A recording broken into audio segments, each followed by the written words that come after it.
ಒಂದು ಅರಸುಗಳು ಅಧ್ಯಾಯ 21. ಅನಂತರ ಸಂಭವಿಸಿದ್ದೇನೆಂದರೆ, ಇಜ್ರೇಲಿನಲ್ಲಿ ಸಮಾರ್ಯದ ಅರಸನಾದ ಆಹಾಬನ ಅರಮನೆಯ ಹತ್ತಿರ ಇಜ್ರೇಲಿನವನಾದ ನಾಬೋತನೆಂಬ ಮನುಷ್ಯನ ದ್ರಾಕ್ಷೇ ತೋಟವಿತ್ತು. ಆಹಾಬನು ನಾಬೋತನಿಗೆ, ನಿನ್ನ ದ್ರಾಕ್ಷೇ ತೋಟವನ್ನು ನನಗೆ ಕೊಡು, ಅದು ನನ್ನ ಅರಮನೆಯ ಹತ್ತಿರವಿರುವುದರಿಂದ ಅದನ್ನು ಕಾಯಿಪಲ್ಯದ ತೋಟವನ್ನಾಗಿ ಮಾಡಿಕೊಳ್ಳುವೆನು. ಅದಕ್ಕೆ ಬದಲಾಗಿ ನಿನಗೆ ಅದಕ್ಕಿಂತ ಉತ್ತಮವಾದ ತೋಟವನ್ನು ಕೊಡುತ್ತೇನೆ, ಅದು ಬೇಡವಾದರೆ ಕ್ರಯವನ್ನು ಕೊಡುತ್ತೇನೆ ಎಂದು ಹೇಳಿದನು. ಅದಕ್ಕೆ ನಾಬೋತನು, ನಾನು ಪಿತ್ರಾರ್ಜಿತ ಸ್ವಾಸ್ಥ್ಯವನ್ನು ನಿನಗೆ ಮಾರದಂತೆ ಯೆಹೋವನು ನನ್ನನ್ನು ತಡೆಯಲಿ ಎಂದು ಉತ್ತರ ಕೊಟ್ಟನು. ನನ್ನ ಪಿತ್ರಾರ್ಜಿತ ಸ್ವಾಸ್ಥ್ಯವನ್ನು ನಿನಗೆ ಕೊಡುವುದಿಲ್ಲವೆಂದು ನಾಬೋತನು ಹೇಳಿದ್ದರಿಂದ ಆಹಾಬನು ಸಿಟ್ಟಿನಿಂದ ಗಂಟು ಮೋರೆ ಮಾಡಿಕೊಂಡು ಮನೆಗೆ ಹೋಗಿ ಊಟ ಮಾಡಲೊಲ್ಲದೆ ಮಂಚದ ಮೇಲೆ ಮಲಗಿ ಗೋಡೆಯ ಕಡೆಗೆ ಮುಖ ತಿರುಗಿಸಿಕೊಂಡನು. ಆಗ ಅವನ ಹೆಂಡತಿಯಾದ ಈಜೆಬೆಲಳು ಅವನ ಬಳಿಗೆ ಬಂದು ಅವನನ್ನು, ನೀನು ಯಾಕೆ ಊಟ ಮಾಡುವುದಿಲ್ಲ? ನಿನಗೆ ಯಾವ ಚಿಂತೆ ಇರುತ್ತದೆ ಎಂದು ಕೇಳಲು ಅವನು, ನಾನು ಇಜ್ರೇಲಿನವನಾದ ನಾಬೋತನಿಗೆ, ನಿನ್ನ ದ್ರಾಕ್ಷೇ ತೋಟವನ್ನು ನನಗೆ ಮಾರಿಬಿಡು, ಹಣ ಬೇಡವಾದರೆ ನಿನಗೆ ಬೇರೊಂದು ದ್ರಾಕ್ಷೇ ತೋಟವನ್ನು ಕೊಡುತ್ತೇನೆ ಎಂಬುದಾಗಿ ಹೇಳಿದೆನು. ಆದರೆ ಅವನು ಕೊಡುವುದಿಲ್ಲ ಅಂದನು ಎಂದು ಉತ್ತರ ಕೊಟ್ಟನು. ಆಗ ಅವನ ಹೆಂಡತಿಯಾದ ಈಜೆಬೆಲಳು ಅವನಿಗೆ, ನೀನು ಇಸ್ರಾಯೇಲ್ಯರ ಅರಸನೋ? ಎದ್ದು ಊಟ ಮಾಡಿ ಸಂತೋಷದಿಂದಿರು. ನಾನು ನಿನಗೆ ಇಜ್ರೇಲಿನವನಾದ ನಾಬೋತನ ದ್ರಾಕ್ಷೇ ತೋಟವನ್ನು ಕೊಡುತ್ತೇನೆ ಎಂದು ನುಡಿದು ಆಹಾಬನ ಹೆಸರಿನಲ್ಲಿ ಒಂದು ಪತ್ರವನ್ನು ಬರೆದು ಅದಕ್ಕೆ ಅವನ ಮುದ್ರೆ ಹಾಕಿ ಅದನ್ನು ನಾಬೋತನ ಊರಿನಲ್ಲಿದ್ದ ಎಲ್ಲ ಪ್ರಧಾನ ಪುರುಷರಿಗೂ ಹಿರಿಯರಿಗೂ ಕಳುಹಿಸಿದಳು. ಅದರಲ್ಲಿ ಎಲ್ಲರೂ ಉಪವಾಸ ಮಾಡಬೇಕೆಂದು ಪ್ರಕಟಿಸಿ ನಾಬೋತನನ್ನು ನೆರೆದ ಸಭೆಯ ಮುಂದೆ ನಿಲ್ಲಿಸಿ, ಅವನು ದೇವರನ್ನೂ ಅರಸನನ್ನು ಶಪಿಸಿದವನು ಎಂಬುದಾಗಿ ಇಬ್ಬರು ದುಷ್ಟ ಮನುಷ್ಯರಿಂದ ಅವನಿಗೆ ವಿರೋಧವಾಗಿ ಸಾಕ್ಷಿ ಹೇಳಿಸಿ ಅವನನ್ನು ಹೊರಗೆ ಒಯ್ದು ಕಲ್ಲೆಸೆದು ಕೊಲ್ಲಿರಿ ಎಂದು ಬರೆದಿದ್ದಳು. ಅವನ ಊರಿನ ಹಿರಿಯರೂ ಪ್ರಧಾನ ಪುರುಷರು ಈಜೆಬೆಲಳು ಕಳಿಸಿದ ಪತ್ರದಲ್ಲಿ ಬರೆದಿದ್ದಂತೆಯೇ ಮಾಡಿದರು. ಅವರು ಉಪವಾಸವನ್ನು ಪ್ರಕಟಿಸಿ ನೆರೆದ ಸಭೆಯ ಮುಂದೆ ನಾಬೋತನನ್ನು ನಿಲ್ಲಿಸಿದರು. ತರುವಾಯ ಇಬ್ಬರು ದುಷ್ಟರು ಬಂದು ಅವನ ಮುಂದೆ ಕೂತು, ಇವನು ದೇವರನ್ನೂ ಅರಸನನ್ನೂ ಶಪಿಸಿದ್ದಾನೆಂಬುದಾಗಿ ಜನರ ಎದುರಿನಲ್ಲಿ ಅವನಿಗೆ ವಿರೋಧವಾಗಿ ಸಾಕ್ಷಿ ಹೇಳಿದರು. ಜನರು ಅವನನ್ನು ಊರಿನ ಹೊರಗೆ ಒಯ್ದು ಕಲ್ಲೆಸೆದು ಕೊಂದರು. ನಾಬೋತನು ಕಲ್ಲೆಸೆಯಲ್ಪಟ್ಟು ಸತ್ತ ವರ್ತಮಾನವನ್ನು ಹಿರಿಯರು ಈಜೆಬೆಲಳಿಗೆ ಮುಟ್ಟಿಸಿದರು. ಆಕೆಯು ಇದನ್ನು ಕೇಳಿ ಆಹಾಬನಿಗೆ, ನೀನು ಹೋಗಿ ನಾಬೋತನು ಮಾರುವುದಿಲ್ಲವೆಂದು ಹೇಳಿದ ದ್ರಾಕ್ಷೇ ತೋಟವನ್ನು ಸ್ವಾಧೀನ ಮಾಡಿಕೋ, ಅವನು ಜೀವದಿಂದಿಲ್ಲ, ಸತ್ತನು ಎಂದು ಹೇಳಿದಳು. ಇಜ್ರೇಲಿನವನಾದ ನಾಬೋತನ ಮರಣವಾರ್ತೆಯನ್ನು ಆಹಾಬನು ಕೇಳಿ ದ್ರಾಕ್ಷೇ ತೋಟವನ್ನು ಸ್ವಾಧೀನ ಮಾಡಿಕೊಳ್ಳುವುದಕ್ಕೋಸ್ಕರ ಇಳಿದು ಹೋದನು. ಆಗ ತಿಷ್ಬೀಯನಾದ ಎಲೀಯನಿಗೆ ಯೆಹೋವನ ವಾಕ್ಯ ಉಂಟಾಯಿತು. ಆತನು ಅವನಿಗೆ, ನೀನು ಹೋಗಿ ಸಮಾರ್ಯದಲ್ಲಿ ವಾಸಿಸುವ ಇಸ್ರಾಯೇಲ್ ರಾಜನನ್ನು ಕಾಣು. ಅವನು ಈಗ ನಾಬೋತನ ದ್ರಾಕ್ಷೇ ತೋಟವನ್ನು ಸ್ವಾಧೀನ ಮಾಡಿಕೊಳ್ಳುವುದಕ್ಕೋಸ್ಕರ ಅಲ್ಲಿಗೆ ಹೋಗಿದ್ದಾನೆ. ಅವನಿಗೆ, ನೀನು ಕೊಲೆ ಮಾಡಿ ಸ್ವಾಸ್ಥ್ಯವನ್ನು ಸಂಪಾದಿಸಿಕೊಂಡಿಯಲ್ಲವೋ? ನಾಯಿಗಳು ನಾಬೋತನ ರಕ್ತವನ್ನು ನೆಕ್ಕಿದ ಸ್ಥಳದಲ್ಲೇ ನಿನ್ನ ರಕ್ತವನ್ನು ನೆಕ್ಕುವವು ಎಂಬುದಾಗಿ ಯೆಹೋವನು ಅನ್ನುತ್ತಾನೆ ಎಂದು ಅವನಿಗೆ ಹೇಳು ಎಂಬುದೇ. ಆಹಾಬನು ಎಲೀಯನನ್ನು ಕಂಡು ಅವನನ್ನು, ನನ್ನ ವೈರಿಯೇ, ನೀನು ನನ್ನನ್ನು ಕಂಡುಕೊಂಡಿಯಾ ಎಂದು ಕೇಳಲು ಅವನು, ಹೌದು, ಕಂಡುಕೊಂಡೆನು. ನೀನು ನನ್ನನ್ನು ಪಾಪಕ್ಕೆ ಮಾರಿಬಿಟ್ಟು ಯೆಹೋವನ ದೃಷ್ಟಿಯಲ್ಲಿ ದ್ರೋಹಿಯಾದಿಯಲ್ಲ. ಯೆಹೋವನು ನಿನ್ನನ್ನು ಕುರಿತು, ನಾನು ನಿನ್ನ ಮೇಲೆ ಕೇಡನ್ನು ಬರಮಾಡಿ ನಿನ್ನನ್ನು ಕಸವನ್ನೋ ಎಂಬಂತೆ ತೆಗೆದುಹಾಕುವೆನು. ನಿನ್ನ ಸಂತಾನದ ಗಂಡಸರಲ್ಲಿ ಸ್ವತಂತ್ರರಾಗಲಿ ಪರತಂತ್ರರಾಗಲಿ ಎಲ್ಲರನ್ನೂ ಇಸ್ರಾಯೇಲ್ಯರೊಳಗಿಂದ ಕಡಿದು ಬಿಡುವೆನು. ನೀನು ಇಸ್ರಾಯೇಲ್ಯರನ್ನು ಪಾಪಕ್ಕೆ ಪ್ರೇರಿಸಿ ನನಗೆ ಕೋಪವನ್ನೆಬ್ಬಿಸಿದ್ದರಿಂದ ನೆಬಾಟನ ಮಗನಾದ ಯಾರೊಬ್ಬಾಮನ ಮನೆಗೂ ಅಹೀಯನ ಮಗನಾದ ಬಾಷನ ಮನೆಗೂ ಆದ ಗತಿ ನಿನ್ನ ಮನೆಗೂ ಆಗುವುದು ಅನ್ನುತ್ತಾನೆ. ಇದಲ್ಲದೆ ಆತನು ಈಜೆಬೆಲಳನ್ನು ಕುರಿತು, ನಾಯಿಗಳು ಇಜ್ರೇಲ್ ಪಟ್ಟಣದ ಗೋಡೆಯ ಬಳಿಯಲ್ಲಿ ಆಕೆಯ ಶವವನ್ನು ತಿನ್ನುವವು. ಆಹಾಬನ ಮನೆಯವರಲ್ಲಿ ಊರೊಳಗೆ ಸಾಯುವಂಥವರನ್ನು ನಾಯಿಗಳೂ ಅಡವಿಯಲ್ಲಿ ಸಾಯುವಂಥವರನ್ನು ಪಕ್ಷಿಗಳೂ ತಿಂದು ಬಿಡುವವು ಎಂದು ಹೇಳುತ್ತಾನೆ ಅಂದನು. ಹೆಂಡತಿಯಾದ ಈಜೆಬೆಲಳಿಂದ ಪ್ರೇರಿತನಾಗಿ ಯೆಹೋವನ ದೃಷ್ಟಿಯಲ್ಲಿ ಕೆಟ್ಟದ್ದಾಗಿರುವುದನ್ನು ಮಾಡುವುದಕ್ಕೆ ತನ್ನನ್ನೇ ಮಾರಿಬಿಟ್ಟ ಅಹಾಬನಂಥ ದುಷ್ಟನು ಇನ್ನೊಬ್ಬನಿರಲಿಲ್ಲ. ಯೆಹೋವನು ಇಸ್ರಾಯೇಲ್ಯರ ಎದುರಿನಿಂದ ಓಡಿಸಿಬಿಟ್ಟ ಅಮೋರಿಯರಂತೆ ವಿಗ್ರಹಗಳನ್ನು ಪೂಜಿಸಿದ ಅಹಾಬನ ನಡತೆಯು ಕೇವಲ ಅಸಹ್ಯವಾಗಿತ್ತು. ಅಹಾಬನು ಎಲೀಯನ ಮಾತುಗಳನ್ನು ಕೇಳಿ ತನ್ನ ಬಟ್ಟೆಯನ್ನು ಹರಿದುಕೊಂಡು ಹಗಲಿರುಳು ಮೈಮೇಲೆ ಗೋಣಿತಟ್ಟನ್ನು ಹಾಕಿಕೊಂಡು ಉಪವಾಸ ಮಾಡುತ್ತಾ ದೀನ ಮನಸ್ಸಿನಿಂದ ಪ್ರವರ್ತಿಸಿದನು. ಆದದರಿಂದ ಯೆಹೋವನು ತಿಷ್ಬೀಯನಾದ ಎಲೀಯನಿಗೆ, ಅಹಾಬನು ನನ್ನ ಮುಂದೆ ತಗ್ಗಿ ಹೋದದ್ದನ್ನು ಕಂಡಿಯಾ? ಅವನು ನನ್ನ ಮುಂದೆ ತನ್ನನ್ನು ತಗ್ಗಿಸಿಕೊಂಡದರಿಂದ ನಾನು ಮುಂತಿಳಿಸಿದ ಕೇಡನ್ನು ಅವನ ಜೀವಮಾನದಲ್ಲಿ ಬರಗೊಡದೆ ಅವನ ಮಗನ ಕಾಲದಲ್ಲಿ ಅವನ ಮನೆಯವರ ಮೇಲೆ ಬರಮಾಡುವೆನು ಎಂದು ಹೇಳಿದನು. ದೇವರು ಪ್ರೀತಿಸುವ ಪ್ರೀತಿಯ ಬಿಗ್ ಜೆ ಟಿವಿ ಪ್ರಿಯ ವೀಕ್ಷಕರಿಗೆ ನಮ್ಮ ಕರ್ತನಾದ ಯೇಸು ಕ್ರಿಸ್ತನ ಹೆಸರಿನಲ್ಲಿ ನಿಮ್ಮನ್ನು ವಂದಿಸಿ ಸ್ವಾಗತ ಬಯಸ್ತಿದ್ದೇವೆ. ಬನ್ನಿರಿ, ಇಂದಿನ ನಮ್ಮ ಅಧ್ಯಯನ ಮೊದಲನೇ ಅರಸುಗಳ ಗ್ರಂಥ, the first book of Kings, chapter 21, 21ನೇ ಅಧ್ಯಾಯ. ಮೊದಲನೇ ಅರಸುಗಳ ಗ್ರಂಥ 21ನೇ ಅಧ್ಯಾಯ. ಇದರಲ್ಲಿ ನಾವು ಒಂದು ದುಃಖಕರವಾದಂಥ ಒಂದು ಘಟನೆಯನ್ನು ನಾವು ನೋಡಲಿಕ್ಕಿದ್ದೇವೆ.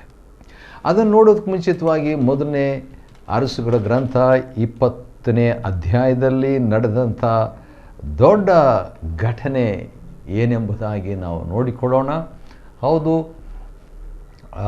ಬೆನ್ ಹದದ್, ಬೆನ್ ಅಂದರೆ ಮಗ, ಹದದ್ ಅಂದರೆ ಚೂಪು ಮಗ ಅಥವಾ ಹದವಾದ ಮಗ. ಬೆನ್ ಹದದ್ ಎಂಬಂಥ ಒಬ್ಬ ಅರಾಮ್ಯರ ಅರಸನು ಯುದ್ಧಕ್ಕೆ ಇದ್ದಕ್ಕಿದ್ದ ಹಾಗೆ ಬಂದುಬಿಡ್ತಾನೆ. 32 ಜನರನ್ನು, ಸಾಧಾರಣ ಜನರಲ್ಲ, ಅರಸರನ್ನು, 32 ರಾಜರನ್ನು ಕರ್ಕೊಂಡು ಒಂದು ದೇಶದ ಮೇಲೆ, ಅದು ಭಾಳ ಸ್ಟ್ರಾಂಗ್ ಆಗಿ ಭಕ್ತಿವಂತನಾದ ಅರಸನಲ್ಲ, ಸಾಮಾನ್ಯ ಅಂತ ಯಾಕೆ ಹೇಳ್ತೀರಂದರೆ ಆತ್ಮಿಕವಾಗಿ ಸಾಮಾನ್ಯನಾದ. ಯಾಕಂದರೆ ಒಂದು ಕಾಲದಲ್ಲಿ ಹಿಂಜಾರಿದಂಥ ಅಹಾಬನು ಅವಿಶ್ವಾಸಿಯಾದಂಥ ರಾಣಿಯನ್ನು, ಇಜಬೇಲನನ್ನು ಮದುವೆಯಾಗಿ ಅವಳ ಹಾಗೇನೆ ಅನ್ಯ ದೇವತೆಗಳನ್ನು ಅವಲಂಬಿಸಿ ಸಂಪೂರ್ಣವಾಗಿ ಬ್ಯಾಕ್ಸ್ಲೈಡ್ ಆದಂಥ ಒಬ್ಬ ಅರಸನು. ಏಲಿಯನ ಒಂದು ಪ್ರಭಾವದಿಂದ, ಏಲಿಯನು ಪರಲೋಕದಿಂದ ಬೆಂಕಿಯಿಂದ ಉತ್ತರಿಸುವ ದೇವರೇ ನಿಜವಾದ ದೇವರು ಎಂಬುದಾಗಿ ರುಜುಪಡಿಸಿದಂಥ ಅಂಥ ಒಂದು ಅನುಭವವನ್ನು, ಅಂಥ ಒಂದು ಘಟನೆಯನ್ನು ಕಣ್ಣಾರೆ ಕಂಡಂಥ ವ್ಯಕ್ತಿ ಅಹಾಬನು. ಆವಾಗಿಂದ ಅವನಲ್ಲಿ ಒಂದು ಚೇಂಜ್. ಕೆಲವು ಸಾರಿ ನಾವು ನಮ್ಮ ಜೀವನದಲ್ಲಿ ದೇವರು ಮಾಡುವಂಥ ಒಂದು ಕಾರ್ಯ, ಅದು ಅದ್ಭುತ ಕಾರ್ಯ ಇರ್ಬೋದು, ಅದು ಸಾಧಾರಣ ಕಾರ್ಯ ಇರ್ಬೋದು, ದೇವರು ಮಾಡೋದೆಲ್ಲವೂ ಅದ್ಭುತ. ಆದರೂ ಕೂಡ ದೇವರ ಕಾರ್ಯ ಒಟ್ಟು ಮಾಡಿದಾಗ ನಮ್ಮ ಜೀವನದಲ್ಲಿ ಬದಲಾವಣೆ ಆಗ್ತದೆ. ದೇವರ ನಾಮಕ್ಕೆ ಸ್ತೋತ್ರವಾಗಲಿ. ಹೌದು, ಅಂಥ ಒಂದು ಪರಿಸ್ಥಿತಿಯಲ್ಲಿ ಇದ್ದಂಥ, ಬೆಳೆದು ಬಂದಂಥ, ಚೇಂಜ್ ಆದಂಥ ಅಹಾಬನು, ಅವನಿಗೆ ವಿರುದ್ಧವಾಗಿ ಬೆನ್ ಹದದ್ ಯುದ್ಧಕ್ಕೆ ಬರ್ತಾನೆ. ಯುದ್ಧಕ್ಕೆ ಬಂದಾಗ ಭಾಳ ಡಿಮ್ಯಾಂಡ್ ಮಾಡ್ತಾನೆ, ನಿನ್ನದೆಲ್ಲ ನನ್ನದು ಅಂತ ಹೇಳ್ತಾನೆ. ಇವನು ಒಪ್ಕೊಂಡ್ಬಿಡ್ತಾನೆ. ಅನಂತರ ಇವನ ಸಲಹೆಗಾರರು, ಸಮಾಲೋಚಕರು, ಇವನ ಜನರು ಇಲ್ಲ ಒಪ್ಕೋಬೇಡ ಅಂತ ಹೇಳ್ತಾನೆ. ಆಯಿತು, ಬೆಳ್ಳಿ ಬಂಗಾರ ನಿನಗೆ ಕೊಡ್ತೇನೆ, ಆದರೆ ನಾನು ನನ್ನವ್ರನ್ನೆಲ್ಲ ನಿನಗೆ ಕೊಡಲಿಕ್ಕಾಗಲ್ಲ ಅಂತ ಹೇಳಿದಾಗ ಒಪ್ಪದೆ ಹೋಗಿದ್ದಕ್ಕೆ ಯುದ್ಧ ಸ್ಟಾರ್ಟ್ ಆಗ್ತದೆ. 32 ಅರಸರು ಮತ್ತು ಬೆನ್ ಹದದನು ಅರಾಮ್ಯರ ಅರಸನು, ಇನ್ನೊಂದು ಕಡೆ ಇಸ್ರಾಯೇಲ್ ಅರಸನು ಮತ್ತು ಕೆಲವೇ ಮಂದಿ, ಅಂದರೆ 232 ಕೆಲಸಗಾರರು ಪ್ಲಸ್ 7,000 ಜನರು ಸೈನಿಕರು ಯುದ್ಧ ಮಾಡಿದಾಗ ಸಂಪೂರ್ಣವಾಗಿ ಸೋತು ಹೋಗ್ತಾರೆ ಬೆನ್ ಹದದ್ ಕಡೆಯವರು. ಆ ರೀತಿಯಾಗಿ ಸೋತು ಹೋದಾಗ ಒಂದು ದಿನದಲ್ಲೇ ಸುಮಾರು 1,00,000 ಜನರು ಔಟ್. ಅಂಥ ವೇಳೆಯಲ್ಲಿ ಒಂದು ದೊಡ್ಡ ಗೋಡೆ ಬಿದ್ದು 27,000 ಜನರ ಮೇಲೆ ಆ ಗೋಡೆ ಬಿದ್ದು ಹೋಗ್ತದೆ. ದೊಡ್ಡ ನಷ್ಟವಾಗ್ತದೆ. ಬೆನ್ ಹದದ್ ಕೂಡ ಓಡೋಗಿ ಒಂದು ಮನೆಯಲ್ಲಿ ಬಚ್ಚಿಟ್ಕೊಳ್ತಾನಾಗಿ ಯಾರೋ ಒಬ್ಬರು ಹೇಳ್ತಾರೆ, ಇಸ್ರಾಯೇಲ್ರ ಅರಸರು ದಯವುಳ್ಳವರು, ಆದ ಕಾರಣ ಕ್ಷಮಿಸಿಬಿಡ್ತಾರೆ, ಬಂದುಬಿಟ್ಟು ನೀನು ಜೀವಮಾನವೆಲ್ಲ ನಿನ್ನ ಪ್ರಾಣನ ಉಳಿಸ್ಕೋ, ನಮ್ಮ ಪ್ರಾಣನ ಉಳಿಸ್ಬೋದಲ್ಲ ಅಂತ ಹೇಳ್ಬಿಟ್ಟು ಕರ್ಕೊಂಡು ಬಂದಾಗ, ಅದೇ ರೀತಿಯಾಗಿ ಅಹಾಬನು ಅವನನ್ನು ಒಂದು ರೀತಿಯಿಂದ ಕಳಿಸ್ಬಿಡ್ತಾನೆ, ಬಿಟ್ಬಿಡ್ತಾನೆ. ಆದರೆ ಏನಾಗ್ತದೆ, ಇದು ಅವನು ಮಾಡಿದ್ದು ಸರಿಯಲ್ಲ ಹಳೆ ಒಡಂಬಡಿಕೆ ಪ್ರಕಾರ. ಯಾಕಂದರೆ ಹಳೆ ಒಡಂಬಡಿಕೆಯಲ್ಲಿ ದೇವರು ವೈರಿಗಳನ್ನು ಸಂಪೂರ್ಣವಾಗಿ ಸಂಹರಿಸಬೇಕು, ಸಂಪೂರ್ಣವಾಗಿ ಅವರನ್ನು ಜಯಿಸಬೇಕು ಎಂಬುದಾಗಿ, ತೊಲಗಿಸಬೇಕು ಎಂಬುದಾಗಿ ಇತ್ತು. ಯಾಕೆ ಅಂತೇಳಿದರೆ ಈ ಹೊಸ ಒಡಂಬಡಿಕೆಯಲ್ಲಿರುವಂಥ ನಮಗೆ ಆ ವೈರಿಗಳು ಅಂತ ಹೇಳುವಾಗ ಯಾವ ವೈರಿಗಳು ಅಂತ ಹೇಳಿಬಿಟ್ಟು ನೋಡುವಾಗ ಹಳೆ ಒಡಂಬಡಿಕೆ ವೈರಿಗಳಿಗೂ ಹೊಸ ಒಡಂಬಡಿಕೆ ವೈರಿಗಳಿಗೂ ವ್ಯತ್ಯಾಸ. ಹಳೆ ಒಡಂಬಡಿಕೆಯ ವೈರಿಗಳು ಎಲ್ಲರೂ ಬಾಹ್ಯಾಚಾರವಾದ ವೈರಿಗಳು, ಅಂದರೆ ಹೊರಗಿನ ವೈರಿಗಳು. ಅಮೋರಿಯರು, ಗಿಬ್ಬೋನ್ಯರು ಮತ್ತು ಐಗುಪ್ತರು, ಈ ರೀತಿಯಾಗಿ ಅರಾಮ್ಯರು, ಗಿರ್ಗಸ್ಯರು, ಈ ರೀತಿಯಾಗಿ ಬೇರೆ ಬೇರೆ ರೀತಿಯ ಹೊರಗಿನ ಎದೋಮ್ಯರು, ಬಾಬೇಲಿನವರು, ಈ ರೀತಿಯಾಗಿ ಇದ್ದರು ಹಳೆ ಒಡಂಬಡಿಕೆಯಲ್ಲಿ ಹೊರಗಿನ ವೈರಿಗಳು. ಆದರೆ ಹೊಸ ಒಡಂಬಡಿಕೆಯಲ್ಲಿ ನಾವು ನೋಡುವಾಗ ಹೌದು ಹೊರಗಿನ ವೈರಿಗಳು ಸ್ವಲ್ಪ ಮಟ್ಟಿಗೆ ಇರ್ಬೋದು, ಒಂದೆರಡು, ಆದರೆ ಮುಖ್ಯವಾಗಿ ಒಳಗಿನ ವೈರಿಗಳನ್ನು ಸಂಹರಿಸಬೇಕು. ಒಳಗಿನ ವೈರಿಗಳು ಕೋಪ, ದ್ವೇಷ, ಹೊಟ್ಟೆಕಿಚ್ಚು, ಗರ್ವ, ಹಣದಾಶೆ, ಮೋಹ, ಈ ಮೋಸತನ, ಬಂಡುತನ, ಈ ರೀತಿಯಾಗಿ ಅನೇಕ ವೈರಿಗಳು ನಮ್ಮ ಒಳಗೇನೇ ಇದ್ದಾರೆ. ಕಾಣಲ್ಲ ಈ ವೈರಿಗಳು, ಆದರೆ ಈ ವೈರಿಗಳನ್ನು ಕನಿಕರಿಸದೆ ಸಂಪೂರ್ಣವಾಗಿ ಸಂಹಾರ ಮಾಡಬೇಕು. ಆದ ಕಾರಣ ಪೌಲನ ಈ ಮಾತುಗಳನ್ನು ಈ ರೀತಿಯಾಗಿ ಹೇಳಿದ್ದಂಥದ್ದು ಮಾತು ಗಲಾತಿ 2:20 ನೆನಪಿಗೆ ಬರ್ತದೆ. ಅದರಲ್ಲಿ ಜೀವಿಸುವವನು ನಾನಲ್ಲ, ಕ್ರಿಸ್ತನೇ ನನ್ನಲ್ಲಿ ಜೀವಿಸ್ತಾನೆ, ಈಗ ನಾನು ಜೀವಿಸುವಂಥದ್ದು ಎಂಬುದಾಗಿ ತನ್ನ ಸಾಕ್ಷಿಯನ್ನು ಅವನು ಹೇಳ್ತಾನೆ. ದೇವರ ಮಗನ ಮೇಲಣ ನಂಬಿಕೆಯಿಂದಲೇ ನಾನು ಜೀವಿಸ್ತಾ ಇದ್ದೀನಿ. ಜೀವಿಸೋದು ನಾನಲ್ಲ ಅಂತ ಹೇಳುವಾಗ ನಾನು ಸ್ವಾರ್ಥ ಎಂಬ ನಾನತ್ವಕ್ಕೆ ಬಹಳ ಬ್ರ್ಯಾಂಚಸ್, ಬಹಳ ಶಾಖೆಗಳು, ಬಹಳ ಮರಿಗಳು ಇವೆ. ಈ ನಾನತ್ವದ ಮರಿಗಳು, ನಾನತ್ವದ ಕುಟುಂಬ, ದ್ವೇಷ, ಗರ್ವ, ಕೋಪ, ಕಲಹ, ಸಂದೇಹ, ಚಿಂತೆ, ಅಪನಂಬಿಕೆ, ಈ ರೀತಿಯಾಗಿರುವಂಥ ಈ ವೈರಿಗಳನ್ನು ನಾವು ಪ್ರೀತಿಸಬಾರದು, ಅವುಗಳನ್ನು ದ್ವೇಷಿಸಬೇಕು. ಯಾವನಾದರೂ ನನ್ನ ಹಿಂದೆ ಬರುವುದಕ್ಕೆ ಮನಸ್ಸು ಮಾಡಿದರೆ ತನ್ನನ್ನೇ ನಿರಾಕರಿಸಿ, ಆ ನಾನತ್ವವನ್ನು ನಿರಾಕರಿಸಿ, ಆ ನಾನತ್ವದ ಮರಿಗಳನ್ನು ಹಾಗೆ ಮಾಡದಿದ್ದರೆ ಅವನು ನನ್ನ ಶಿಷ್ಯನಾಗಿರಲಾರನು ಅಂತ ನಮ್ಮ ಕರ್ತನಾದ ಯೇಸು ಕ್ರಿಸ್ತನು ಲೂಕನ ಬರೆದ ಸುವಾರ್ತೆ 9:23 ಹೇಳಿದ ಹಾಗೆ ನಾವು ಕನಿಕರಿಸಬಾರ್ದು ನಮ್ಮ ಒಳಗಿನ ವೈರಿಗಳನ್ನು. ಈ ಪಾಠವನ್ನು ತೋರಿಸುವುದಕ್ಕಾಗಿ ಹಳೆ ಒಡಂಬಡಿಕೆಯಲ್ಲಿ ವೈರಿಗಳನ್ನು ಸಂಪೂರ್ಣವಾಗಿ ಸಂಹರಿಸಬೇಕು ಎಂಬ ಬೋಧನೆ ಸ್ಪಷ್ಟವಾಗಿತ್ತು. ವೈರಿಗಳಾದ ಅಮಾಲೇಕ್ಯರನ್ನು ಮೊದಲನೇ ಇಸ್ರಾಯೇಲ್ ಅರಸನಾದ ಸೌಲನ್ನು ಸಂಪೂರ್ಣವಾಗಿ ಸಂಹಾರ ಮಾಡದೇ ಇದ್ದುದಕ್ಕೆ ರಾಜ್ಯನೇ ಕಳ್ಕೊಂಡ್ಬಿಟ್ಟ. ದೇವರ ಅವನನ್ನು ಕೈ ಬಿಟ್ಟು ಅವನ ರಾಜ್ಯವನ್ನು ದಾವಿದನಿಗೆ ಕೊಟ್ಟುಬಿಟ್ಟ, ಅವನು ತೆಗೆದು ಹಾಕಿ.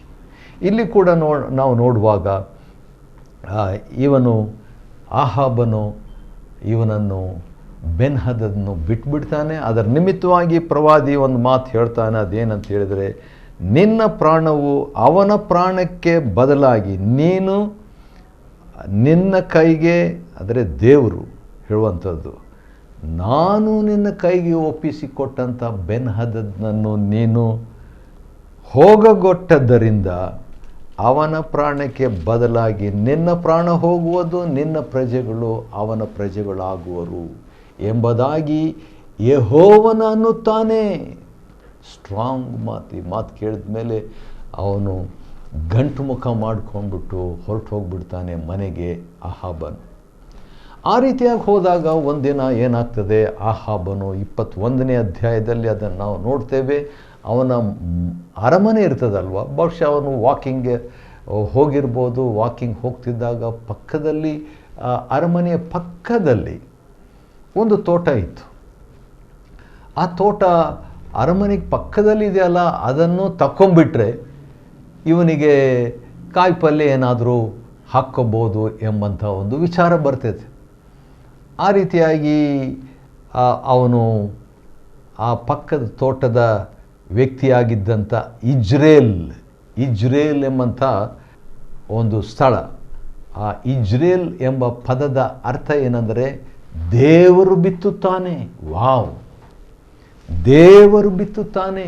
ಇಜ್ರೇಲ್, ದೇವರು ಬಿತ್ತುವಂಥದ್ದು ಭಾಳ ಒಳ್ಳೆಯ, ದೇವರು ದೊಡ್ಡ ಬಿತ್ತುವವನಾಗಿದ್ದಾನೆ. ಆತನು ಬಿತ್ತುವುದೆಲ್ಲ ಒಳ್ಳೆಯದಕ್ಕಾಗಿ, ಆದರೂ ಕೂಡ ನಾವು ಬಿತ್ತುವುದನ್ನು ನಾವು ಕೊಯ್ಯಲೇಬೇಕು.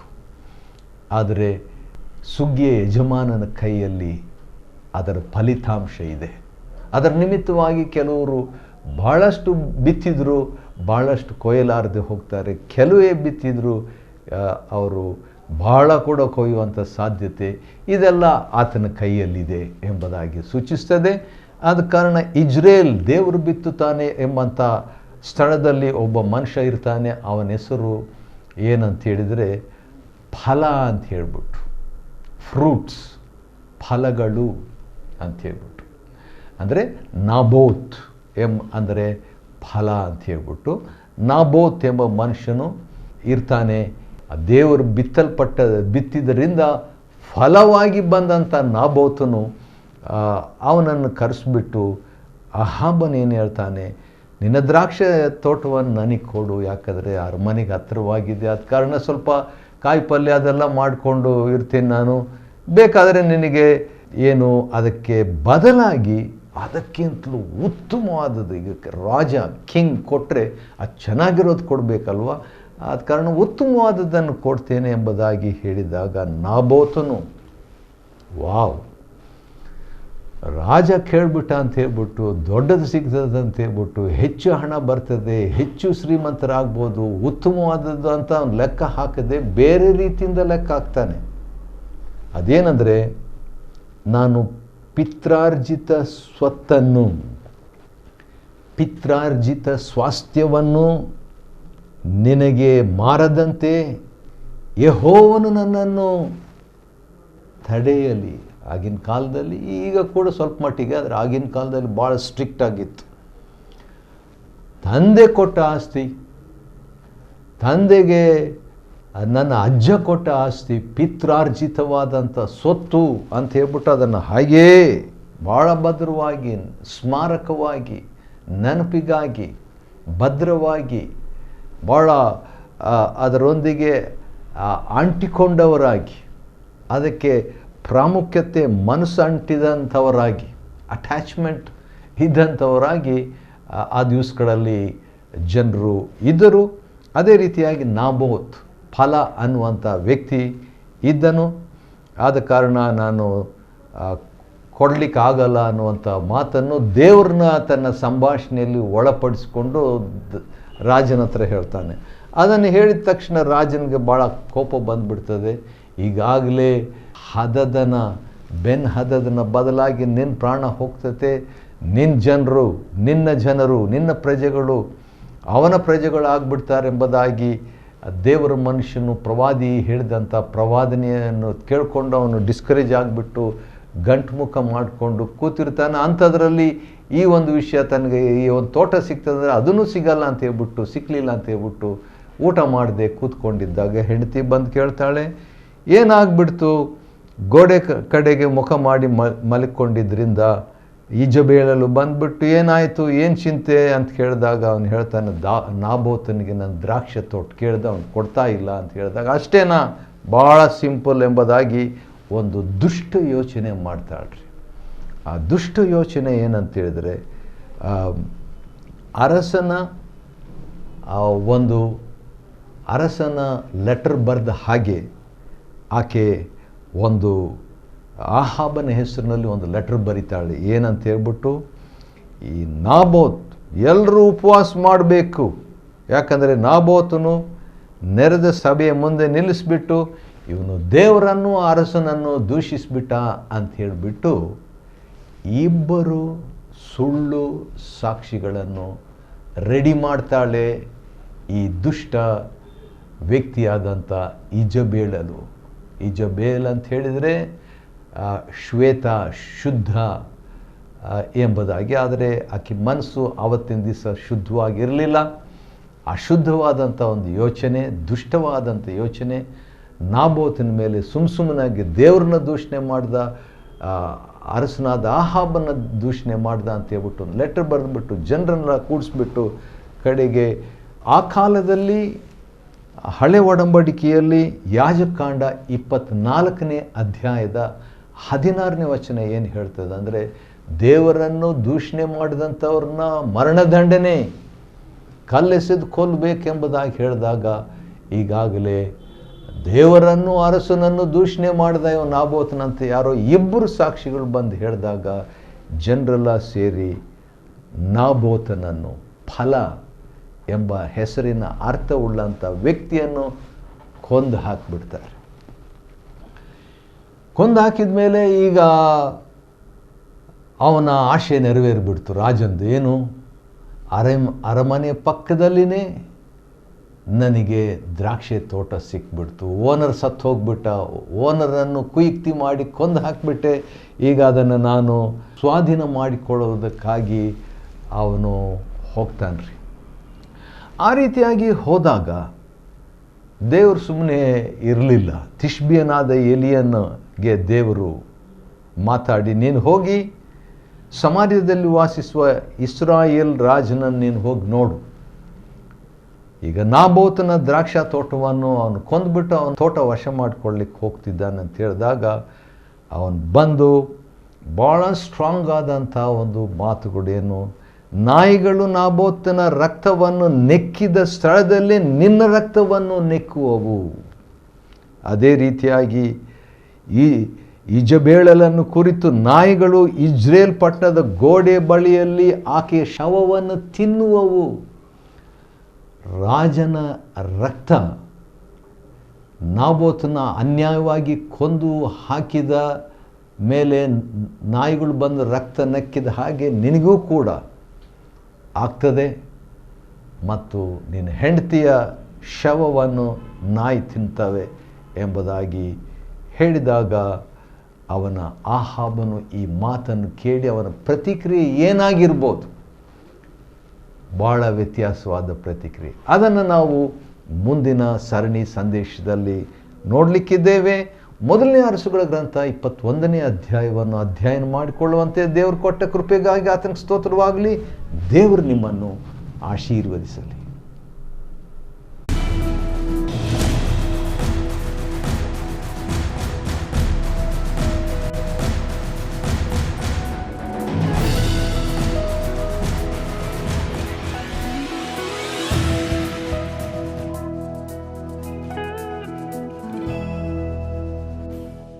Chapter 21. And it came to pass after these things that Naboth the Jezreelite had a vineyard which was in Jezreel, hard by the palace of Ahab king of Samaria. And Ahab spake unto Naboth, saying, Give me thy vineyard, that I may have it for a garden of herbs, because it is near unto my house. And I will give thee for it a better vineyard than it. Or if it seem good to thee, I will give thee the worth of it in money. And Naboth said to Ahab, The Lord forbid it me, that I should give the inheritance of my fathers unto thee. And Ahab came into his house heavy and displeased, because of the word which Naboth the Jezreelite had spoken to him. For he said, I will not give thee the inheritance of my fathers. And he laid him down upon his bed, and turned away his face, and would eat no bread. But Jezebel his wife came to him, and said unto him, Why is thy spirit so sad, that thou eatest no bread? And he said unto her, Because I spake unto Naboth the Jezreelite, and said unto him, Give me thy vineyard for money, or else, if it please thee, I will give thee another vineyard for it. And he answered, I will not give thee my vineyard. And Jezebel his wife said unto him, Dost thou now govern the kingdom of Israel? Arise and eat bread, and let thine heart be merry. I will give thee the vineyard of Naboth the Jezreelite. So she wrote letters in Ahab's name, and sealed them with his seal, and sent the letters unto the elders and to the nobles that were in his city, dwelling with Naboth. And she wrote in the letters, saying, Proclaim a fast, and set Naboth on high among the people. and set 2 men, sons of Belial, before him, to bear witness against him, saying, Thou didst blaspheme God and the king, and then carry him out and stone him, that he may die. And the men of his city, even the elders and the nobles who were the inhabitants in his city, did as Jezebel had sent unto them, and as it was written in the letters which she had sent unto them. They proclaimed a fast, and set Naboth on high among the people. And there came in 2 men, children of Belial, and sat before him. And the men of Belial witnessed against him, even against Naboth, in the presence of the people, saying, Naboth did blaspheme God and the king. Then they carried him forth out of the city, and stoned him with stones, that he died. Then they sent to Jezebel, saying, Naboth is stoned and is dead. And it came to pass, when Jezebel heard that Naboth was stoned and was dead, that Jezebel said to Ahab, Arise, take possession of the vineyard of Naboth the Jezreelite, which he refused to give thee for money, for Naboth is not alive, but dead. And it came to pass, when Ahab heard that Naboth was dead, that Ahab rose up to go down to the vineyard of Naboth the Jezreelite, to take possession of it. And the word of the Lord came to Elijah the Tishbite, saying, Arise, go down to meet Ahab king of Israel, which is in Samaria. Behold, he is in the vineyard of Naboth, whither he is gone down to possess it.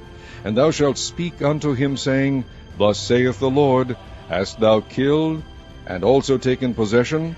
And thou shalt speak unto him, saying, Thus saith the Lord, In the place where dogs lick the blood of Naboth, shall dogs lick thy blood, even thine. And Ahab said to Elijah, Hast thou found me, O mine enemy? And he answered, I have found thee, because thou hast sold thyself to work evil in the sight of the Lord. Behold, I will bring evil upon thee, and will take away thy posterity, and will cut off from Ahab him that pisseth against the wall, and him that is shut up and left in Israel. And I will make thine house like the house of Jeroboam the son of Nebat, and like the house of Baasha the son of Ahijah, for the provocation wherewith thou hast provoked me to anger, and made Israel to sin. And of Jezebel also spake the Lord, saying, The dogs shall eat Jezebel by the wall of Jezreel. Him that dieth of Ahab in the city the dogs shall eat, and him that dieth in the field shall the fowls of the air eat. But there was none like unto Ahab, which did sell himself to work wickedness in the sight of the Lord, whom Jezebel his wife stirred up. And he did very abominably in following idols, according to all things, as did the Amorites, whom the Lord cast out before the children of Israel. And it came to pass, when Ahab heard these words, that he rent his clothes, and put sackcloth upon his flesh, and fasted, and lay in sackcloth, and went softly. And the word of the Lord came to Elijah the Tishbite, saying, Seest thou how Ahab humbleth himself before me? Because he humbleth himself before me, I will not bring the evil in his days, but in his son's days will I bring the evil upon his house.